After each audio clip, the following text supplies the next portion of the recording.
Hello, my beautiful watchers. Hello, beautiful. A little birdie called Twitter told me that you're moving to America soon. Evidently not soon enough. Don't you know that there's some kind of law that every British contributor has to do a crossover with me? Frankly, avoiding a crossover with you is part of the reason I'm going across the pond. Oh, Dom, don't be like that.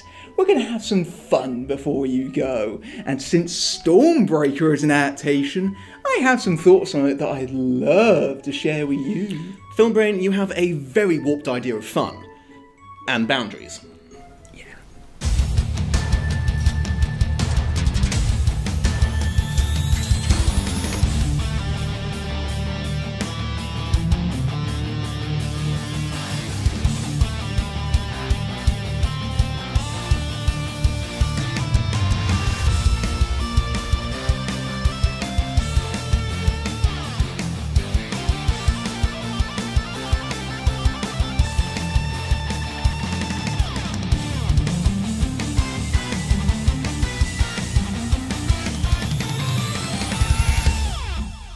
Hello, my beautiful watchers. And welcome to Bad Movie Beatdown. What would happen if 007 was a teenager? Well, we find out the underwhelming results in Stormbreaker, which was Britain's attempt at making a blockbuster. Spoiler alert, it didn't go very well. And we find out that even when an author adapts his own book to screen, the results can still be total crap. Stormbreaker is based on the first of the Alex Rider series of books. Written by the prolific Anthony Horowitz and published in 2000, it quickly became a hugely successful YA franchise. It spans 11 books at the time of this review and continues to this day, with the most recent entry, Never Say Die, being published in 2017. It's easy to see why it became so popular. I mean, it's basically the James Bond formula, but with a 14-year-old boy that the reader can project onto, which, let's face it, most young Bond fans were already doing. Horowitz himself is a big Bond fan and wrote his own official 007 book, Trigger Mortis, in 2015, so clearly these similarities were intentional. Given the global success of the book, it's obvious why Harry Potter meets James Bond was chosen for its own film, given that it had enormous franchise potential if successful. It helps that Horowitz himself is an experienced screenwriter that could easily adapt his own material, even going as far as to script the second book, Point Blank, before things went up shit creek. Stormbreaker really was the British film industry's attempt to play with the big boys and was the biggest independent British film made at the time with a $40 million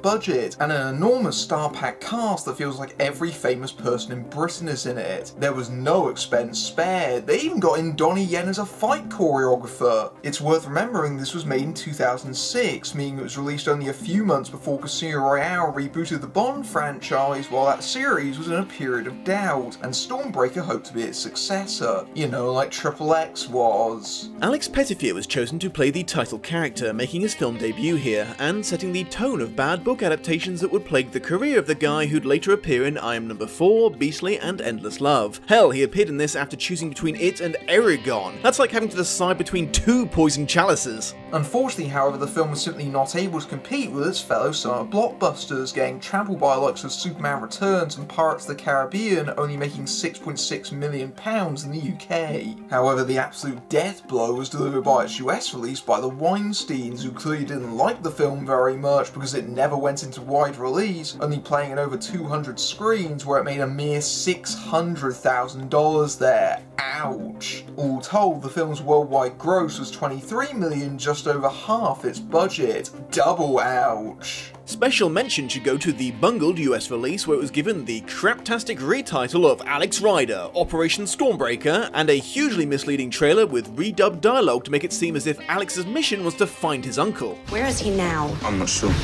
but I'll find out. Find the truth behind Stormbreaker, and you will find your uncle.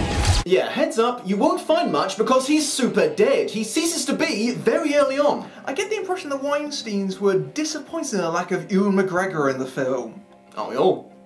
Also, looking at the American poster, why does Mickey Rourke have a chihuahua that he never actually has in the film? Does he apparently not let you take a photo of him without his pet mutt? Despite the film's failure, there are plans to adapt Alex Rider again, this time for television on ITV, starting with Point Blank, the second book, rather than Stormbreaker again, but it will be a reboot from the film. Let's hope they learned some lessons from this one. So how exactly did Stormbreaker manage to be such a letdown? That's our mission if you choose to accept it. Do I actually have a choice? No.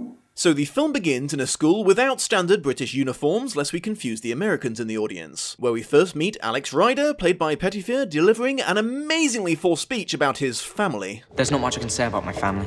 I didn't know my parents. They died when I was small. I live with my uncle. He's never around, so I can't tell you much about him either. He's never going to set the world on fire because he's got a real boring job.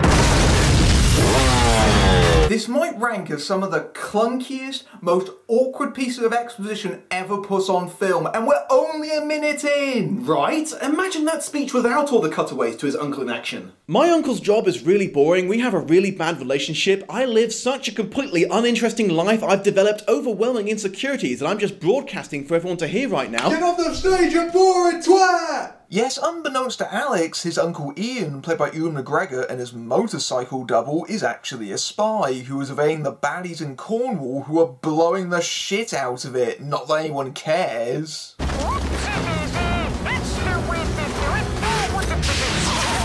And they just incidentally murdered that Punch and Judy stand and that elderly couple for no apparent reason. Comedy! Also, in case you don't get the juxtaposition, they'll keep doing these ironic smash cuts all throughout the opening. So where's your uncle now? He mentioned something about a conference in Cornwall. Life in the slow lane.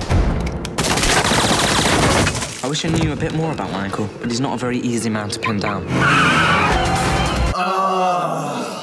You can tell it's British because it's trying to be cool, and you just end up groaning. Are you implying we're not cool? Look at us.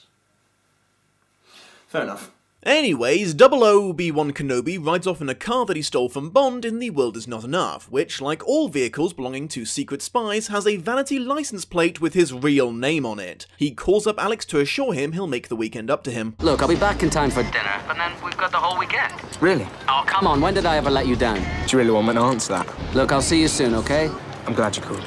I'll see you later, Alex. Yep, sure am looking forward to seeing you, Alex, because I am definitely not about to die. But as Ian cranks up his music so loud he somehow manages to miss a helicopter flying overhead, he gets a sudden realisation he forgot to Sky Plus Homeland. And that's Ewan McGregor out of the film 5 minutes in. Adios!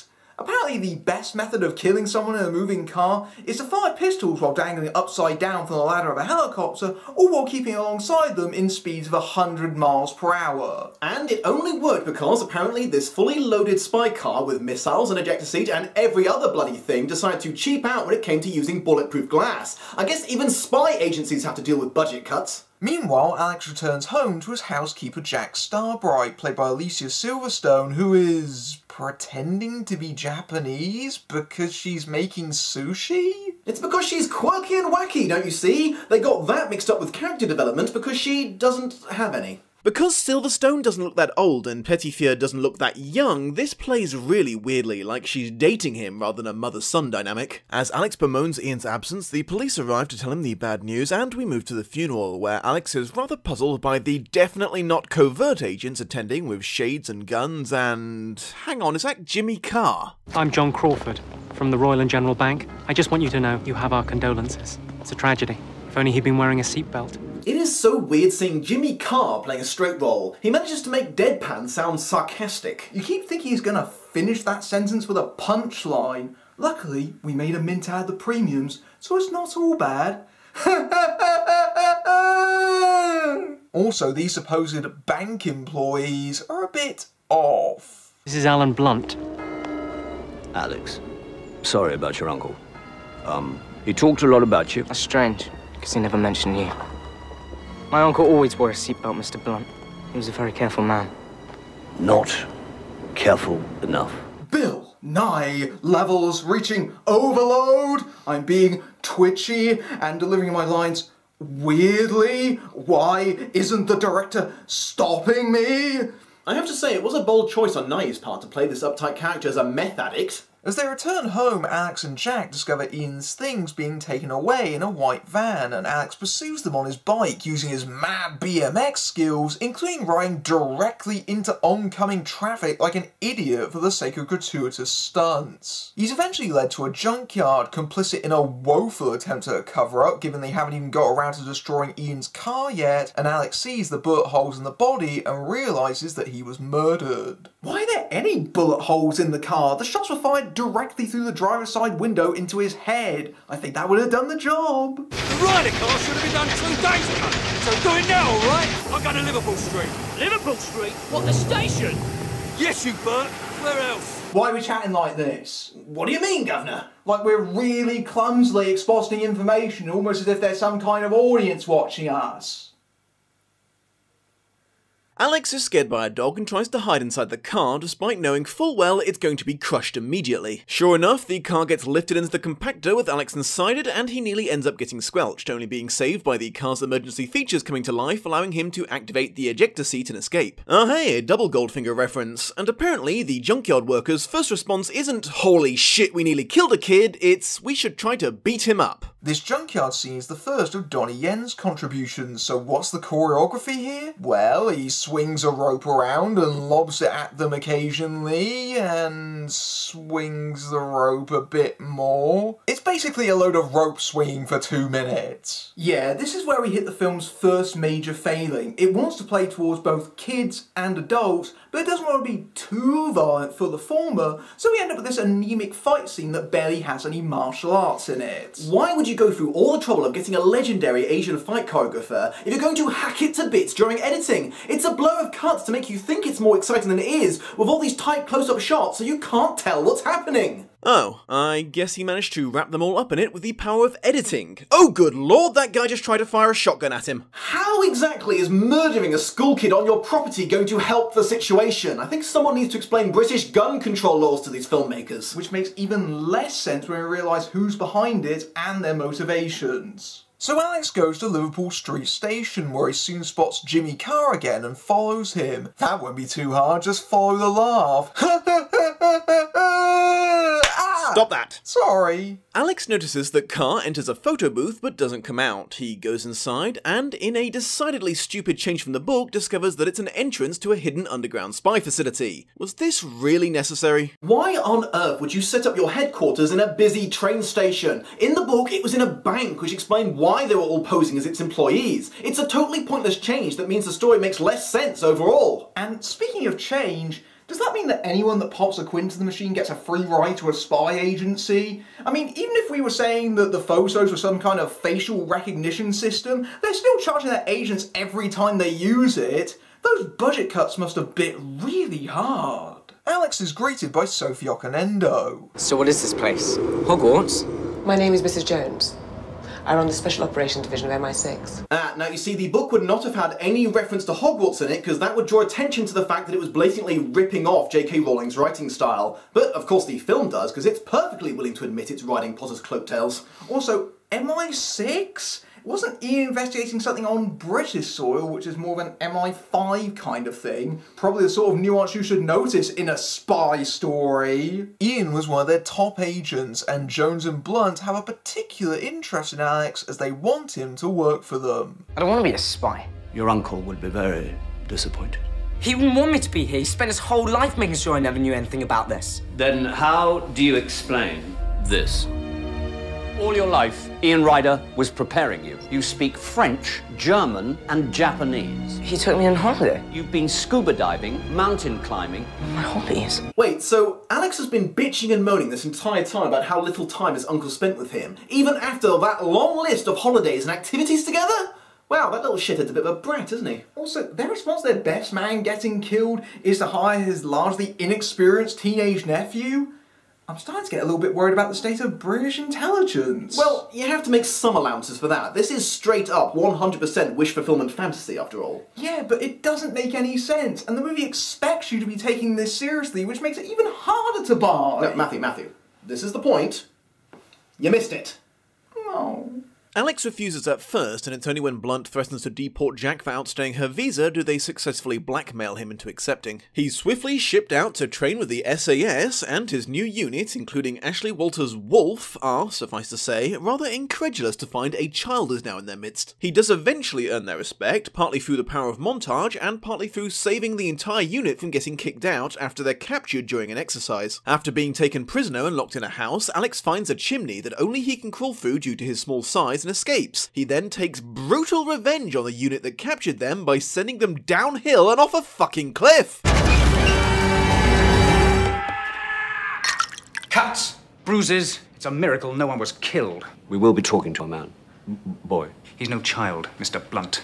He's a lethal weapon. Yeah, movie, I'm having a hard time believing those men didn't either die in that fall or drown in that lake. Cuts and bruises should have been the least of it. And again, I worry about the state of British intelligence if the SAS can get wiped out by a 14-year-old boy. Alex is deemed ready and bids farewell to his unit, who apparently earned their place due to what he did, rather than getting all tossed out on their arses. Alex picks up the mission his uncle left off, the titular Stormbreaker, a new computer created by Darius Sale that he's giving to every school in the country. This character, originally a Lebanese man named Herod in the book, had his name and nationality changed in the film to accommodate the actor they wanted to play him, Mickey Rourke, who gives so few fucks about his performance it's almost transcendent. That's right, Viv. I'm going to give a Stormbreaker to every school in the country.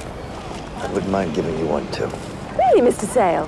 Who was filming that? It's nice of this news report to include him proposing to bang her. They're sending Alex undercover as the winner of a competition in a computer magazine, meaning he has to pose as a nerd! I'm not exaggerating. This movie treats anyone who even slightly knows about computers as a massive dweeb. I felt like this entire scene could have been replaced by the actors simply saying nerd, nerd, nerd, nerd, nerd, nerd, nerd, nerd, nerd for the same length of time. Alex is only 2 days before the Stormbreaker goes live at the Science Museum, so probably should have sent an agent to look into that earlier then. And naturally, as we're following the Bond formula, Alex gets gadgets for his mission from Smithers, played by Stephen Fry, who works in Hamleys. Don't do that! Why, is it dangerous? No, it's very annoying. In case you haven't noticed, this is supposed to be a Q scene! Yeah, don't make Stephen Fry do Desmond Llewellyn impressions, thanks. Among them is a Nintendo DS, which incidentally was a Game Boy Color in the book, that, depending on which cartridge you insert into it, becomes a bug finder, a comlink, or a smoke bomb. Well, it's nice they decided to update the Nintendo product placement. I'm surprised they didn't try and pull a Bond in this era and just cover the movie with it. It's especially ironic considering in the book they name drop brand names constantly. Coke, Burger King, Nighy, shameless corporate sellouts would actually have been faithful. So, Alex is sent out to meet Sale and picked up by his PR assistant, Nadia Vole, played by Missy Pyle, whose performance really is something. Does it have pinball? There is no pinballs. Good grief, Missy Pyle, stop trying to leave bite marks in the set. Does she base her performance on Frau Farbissner and Austin Powers? Her character's actually fairly normal in the book. She tricks Alex by pretending to be another agent, but the actress in this film looks like she was taught to act in clown school. While Alex observes Chekhov's harpoon gun, Sale introduces himself and his pet. Nope, definitely not a dog. That's the Portuguese man of war. She sort of reminds me of myself. 99% water, no brains, and no anus. If you came into contact with that, you'd die a very memorable death. The answer's still no. I'll tell it myself, and I'll do it right now. I have no idea what the heck that jellyfish is, Mr. Rourke, but that's definitely not a Portuguese man of war which looks like this, as opposed to some brown thing. Yes, especially seeing as in reality they kill with venom that causes allergic reactions, not electric shocks. I believe this species is more accurately described as Shittius puppetus. Alex also meets knife thrower Mr. Grin, played by Andy Serkis. Seems he's cut himself shaving. Mr. Grin used to be a novelty act in the circus. Used to catch a spinning knife in his teeth. And? He lost his concentration when his mother waved to him in the audience. Wow, way to make a joke out of a man's massive facial disfigurement, Alex, you fucking jerk. Also, Mr. Grin is entirely mute and hardly does anything. Way to waste your Andy Serkis movie. Nadia takes Alex to the Stormbreaker and bloody hell, look at the size of that thing! Okay, that was a normal-sized computer in the book. Are they really planning to send those huge monstrosities out to schools? Where the fuck are they going to find space for that? Even more confusingly, when we actually see the Stormbreakers in classrooms later on, they're small, tiny devices. So why is this thing so bloody massive by comparison? I'm guessing this works nothing like those, considering this has a full wall screen and scans in every user. Yeah, evidently the Stormbreaker is basically a virtual reality machine now. Movie, I hate to break it to you, but we actually have those now, and they do not require a giant gothic framework. The film gets to blow its budget on some really embarrassing effects, like these dinosaurs out of an asylum film, or this silly scene transition where Alex is hit by a satellite. What sort of tension is that? Oh no! I'm gonna get hit by something that isn't actually there! Man, they put a surprising amount of effort into these programs. You'd think with the Stormbreaker's actual purpose, they would be full of vaporware or something. Despite the fact they were watching him before, Nadia just leaves Alex completely unsupervised so he can freely wander the compound. They don't even have locks on their restricted areas. That way he gets to listen to Sale being told about a backup device at his London HQ, which I'm sure won't be where the climax will take place. They're a bit cavalier about security in this place, considering they were infiltrated by a spy recently. I think I'd do a better job of hiding my supervillainy. Nadia eventually finds Alex, and while he's having dinner with Sale, searches his room. Because the dumb twerp brought his personal phone with him, she uses his SIM card to track down his real address and name, giving Jack a flying visit. What follows has to be the worst edited fight scene in the history of cinema. Because neither actor is a martial artist, not only do we get more frantic cutting, but they play this scene completely for comedy, with cartoon sound effects and cross-cutting to the TV for clips of impacts, including a Tom and Jerry ripoff. It's aggressively stupid, and Nadia even shrugs off getting electrocuted. It comes to a thankful end when Nadia's hand is skewered on Jack's blowfish and she just flees. We found it, ladies and gentlemen, the worst Donnie Yen fight scene ever! This whole sequence is breathtakingly, mortifyingly awful. Oh my God, it's painful, and nothing comes of it. There is figuratively no point to this entire scene whatsoever. In the middle of the night, Alex climbs out using his yo-yo grip and watches them loading up boxes of something marked R5 that is being overseen by assassin Yasin Grigorovich, played by Damian Lewis, a character who becomes a major player in the books. And in case you forgot he was evil, he shoots one of the workers for dropping one of the crates. For a hitman, he has a really flamboyant way of shooting people, turning away from where he's firing like he's twisting his own arm. I think you want to look where you're shooting, champ. Alex overhears on his DS that Sale's going to kill him and escapes to hitch a ride on one of the lorries to the middle of nowhere near the old tin mine that Ian was investigating before he died. This makes more sense in the book as the film jettisons a lot of plot points that got him to this point on paper. Inside, Alex discovers a hidden lab in which employees are injecting the Stormbreakers with some sort of chemical, but unfortunately he's caught and brought before Grigorovich. He manages to get away by grabbing one of the canisters and threatening everyone with it, throwing it across the room as he exits. You know, it's hard to root for a boy who throws biological weapons at people. And again, startlingly lacks security for a place that has already been infiltrated by a spy once already. Alex uses the DS smoke bomb to evade the guards, but he's cornered and surrounded by Nadia and her men. I mean, we could just kill him right here, right now, but instead Sale does his Bond villain monologue, but with more preposterous motives. You see, Sale was bullied as a kid, and now he wants payback, and it's an actual virus in the Stormbreakers, not the computer kind. Do you know what it's like to be a foreigner in this country? Yeah, I was mocked, I was derided from the day I arrived here, especially at school. Darius Smell, that's what they called me. And there was one kid in particular. And do you know who this kid grew up to be? The Prime Minister. He's gonna press a button, and you know what's gonna happen? It's gonna release a virus straight into the classes packed with British school children. Kill thousands of innocent people. I'm gonna kill millions. So let me get this straight.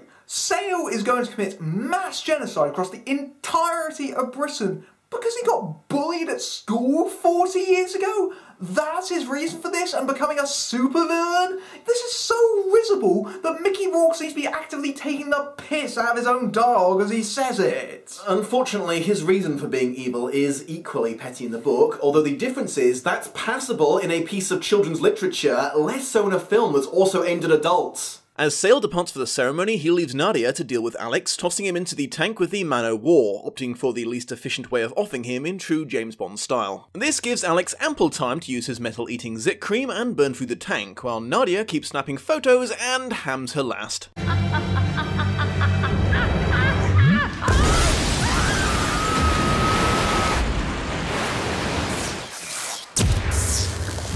If my character is going to die, I'm going to eat this entire crew before I go. You know, I'm thankful that Nadia's dead because her performance was shocking.